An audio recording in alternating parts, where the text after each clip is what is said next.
What we do here is go back.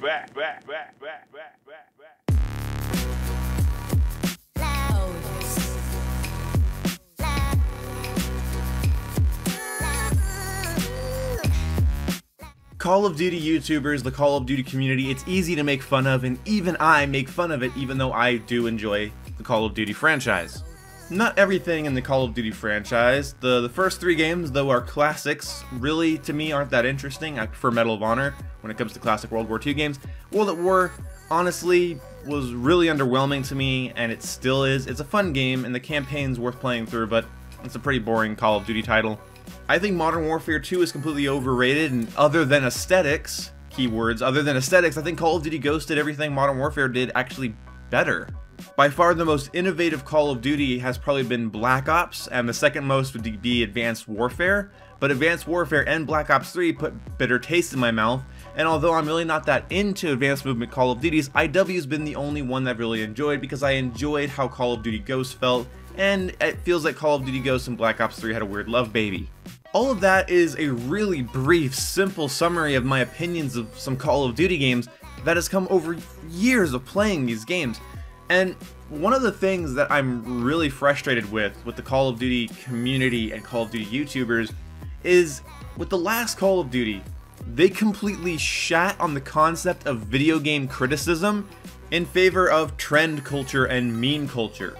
See, Call of Duty Infinite Warfare, in my opinion, has never been properly reviewed. I've watched a lot of reviews on Infinite Warfare.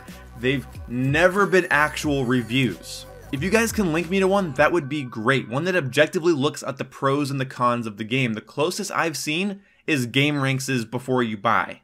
They've done a couple other videos on Infinite Warfare that actually seem to be about the game and not the fucking memes surrounding it. One of the biggest things that showed me that Call of Duty YouTubers didn't really care about actual game criticism was when I noticed a lot of the YouTubers that don't like Infinite Warfare complained about its supply drop system, its variant system, and how it's pay to win. Instead of making an argument for it, they never did. I could never find anybody that pointed out a pay to win gun. And Xclusive Ace, a YouTuber I like a lot, except for the fact that I don't usually have a lot of reasons to watch his stuff, unfortunately, but he has good quality content where it counts a lot of the times, and he made videos talking about the statistics of the variants in Call of Duty Infinite Warfare, pointing out that they're not actually overpowered or pay to win at all. But a lot of these YouTubers, like T Martin and Prestige, complain about the fact that there's variants and supply drops in Infinite Warfare, and then when Black Ops 3 added a couple guns into their really oversaturated supply drop system, they spent actual fucking money on it. Let me spell this out for you. If one game does something you don't like, and the other game does something you don't like, you engage in the thing you don't like in one game and curse the other one for having it, that is not criticism. That is no longer an actual opinion. And one of the things that really bothered me about these criticisms and these opinions of the latest Call of Duty, of Infinite Warfare, I guess Call of Duty World War II is the latest, but either way, with Infinite Warfare, my biggest fucking problem was when T Martin recently tweeted out that he has more time played in the Call of Duty World War II beta than he does in all of Infinite Warfare. T Martin, you're not going to watch this video, so whatever. Your opinion means nothing now. Your opinion about that video game means nothing. That game has gone through so many changes, has gotten so many patches, so many things like free content. They've been bending over backwards and inside out to please their fan base for the last 10 months, and you have more playtime in a beta that's been around for 2 days? Drifter barely played Infinite Warfare. And I don't mean that he didn't play it at all. I'm sure he played it and constructed his own opinion, but and I'm friends with Drifter. I like Drifter, but he didn't put enough time into it to actually have an opinion that I can stand by. In fact, a lot of the things he said actually got disproven in one of Xclusive Ace's videos.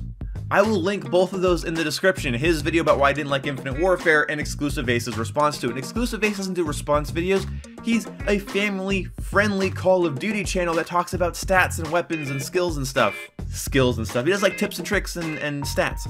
So, like, he was able to disprove a lot of the things that Drifter said. Here's my big thing. I've been playing a little bit of Call of Duty Ghost recently with my friends. That's why you guys saw that funny video of me and my friends playing it. Yeah, that's why it hurt. Oh! Dylan died. I don't like how it's suppressed, because I can hear it, so you're close to me, but I don't know where.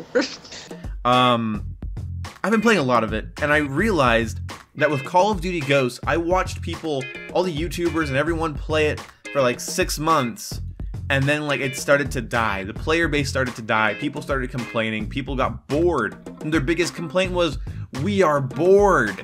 And here's the thing, you don't have to like Infinite Warfare. I'm speaking to YouTubers and players alike. You don't have to like Infinite Warfare. It's just a fucking first-person shooter. Who fucking cares if people don't like it? But right now in this video, if you haven't realized this yet, that's fine. Normies exist, I'll deal with it. But I'm using Infinite Warfare, and over the last 10 months, I've used Infinite Warfare as an example of trend culture, meme culture, common consensus versus critical thought, versus analysis. I ask people why they don't like Infinite Warfare when they comment that they don't like it on my videos, and they say the leaderboards didn't work and it's pay to win and there's overpowered variants. There's not. Who fucking cares about leaderboards? Honestly, they got fixed, and they even gave us a ton of free guns while we were waiting for it, so fuck, I don't get it. I don't get it. This is common consensus. This is meme culture. People disliked Infinite Warfare from the moment the trailer came out for the campaign. How can you believe people that are like that? I'm not talking, and again, this isn't about Call of Duty. Apply this to anything. Trend culture, meme culture takes over critical thought. Is this thing really that bad? Is this thing really that good? Ask yourself that question every fucking day of your life. The netcode of Rainbow Six Siege is fucking trash.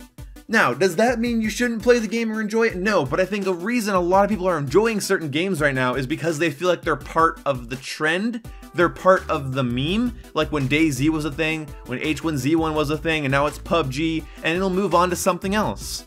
Nostalgia, trend culture, when will we look at a game and go, that's good here, it's bad here, fix this, keep this?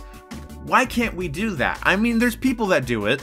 But what's ruling the gaming scene, and YouTube has really fucking hurt the gaming scene in this sense, is that people don't want to play what's good, they want to play what's trendy. They don't want to play something solid that works, they want to play something that's trendy. But the thing is normie culture, the people that are away from their computers more than they're at them, and they go to play video games, they don't really give a shit.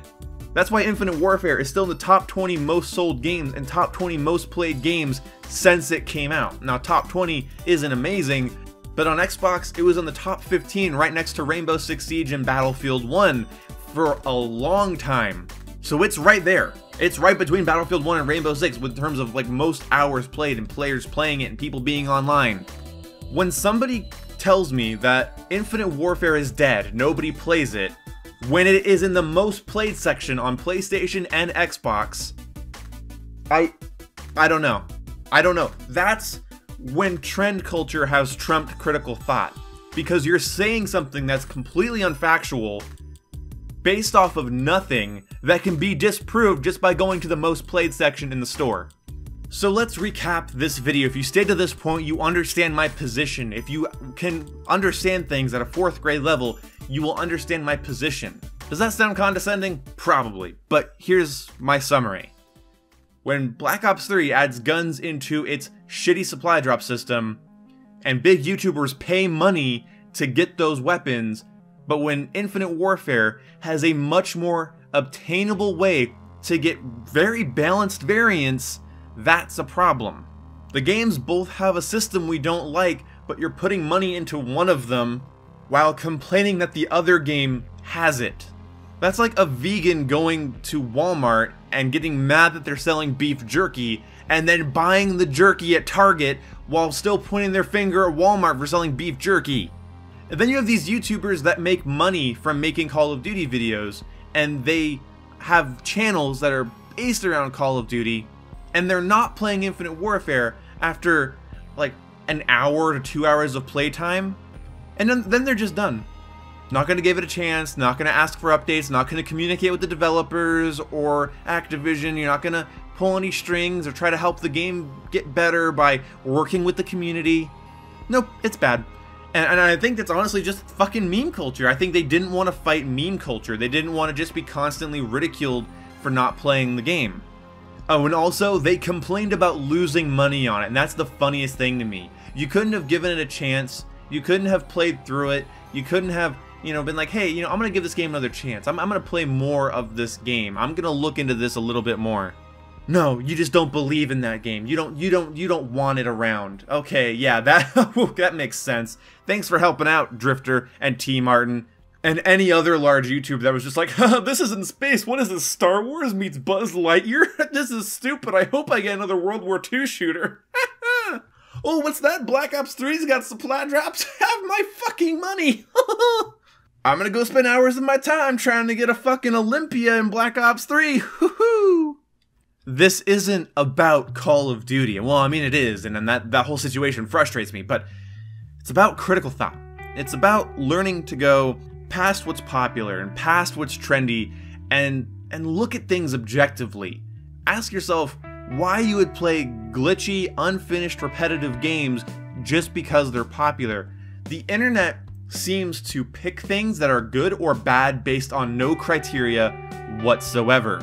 And the criteria that they usually use is garbage. Call of Duty in space, that's dumb and it doesn't have leaderboards. Battlefield and World War I, that's amazing. Just don't ask these people why, because all you will do is get called a fanboy and piss them all off. If you stayed till this point in the video, and you still didn't get it, I'm gonna assume anybody that calls me a COD fanboy, or just makes fun of Infinite Warfare in the comment section, I'm gonna assume they didn't get to this point or they didn't understand me. Basically, that's what I'm trying to get to here. So if you got to this point and you're a longtime fan and you like to keep comment sections smarter than they usually are, please feel free to let people know that this video was not about Infinite Warfare. It's about critical thought, it's about personal opinions versus trend culture. Because when you ask people, especially YouTubers that indulge in video games, why they don't like something and they can't give you a straight answer, they're trying to cater to something other than truth, other than fact, other than their own subjective opinion. They're catering to something higher, something that seems to be controlling the industry. We all want a game that we blindly love, and when there's problems with it, we don't address them or get mad at them or use them as a reason to dislike the game. We'll just make memes about them. We'll make memes about overpowered weapons. We'll make memes about broken mechanics. We'll make memes about the fundamentally boring style of gameplay in games like PUBG or Rainbow Six Siege. We'll make memes about them, funny videos, and then play them for hours and hours and hours until the next trendy thing comes along and blows them out of the water. You know what? Battlefield pissed me off and Call of Duty has irritated the hell out of me, but they don't work off of being memes. They don't work off of being the trendy game that every YouTuber plays. They're staples. They are staples because they hold shit together and they don't come out. Well, staples do actually come out, but you know what I mean. They aren't as affected by internet culture and trend culture as a lot of other games and a lot of our other opinions. Let's just assume for a moment that Infinite Warfare really is the worst video game ever made. And if you watched a review, somebody could list off all the reasons that it's worse than Arkham Knight, and they could point it all out, and there would still be millions of people bringing it to the top of sales charts and the most played charts, because fuck it. Is that because of trend culture or meme culture? Or is that the normie culture that avoids criticism and avoids facts and just kind of mindlessly sucks up things like mindless consumers? Now that would be an interesting video. Did you watch to this point? If you watch to this point, say, orange and white. Leave the words orange and white in my comment section if you made it to this point. Seriously, do not make it to this point and not leave that comment. I want to know how many of you made it to this exact point in the video. On my Audacity recording, this is 14 minutes and 40 seconds right as I finish the sentence. So, let me know orange and white, or white and orange, just, okay? Anyway, hope you guys enjoyed, and I will see you when I see ya. Goodbye.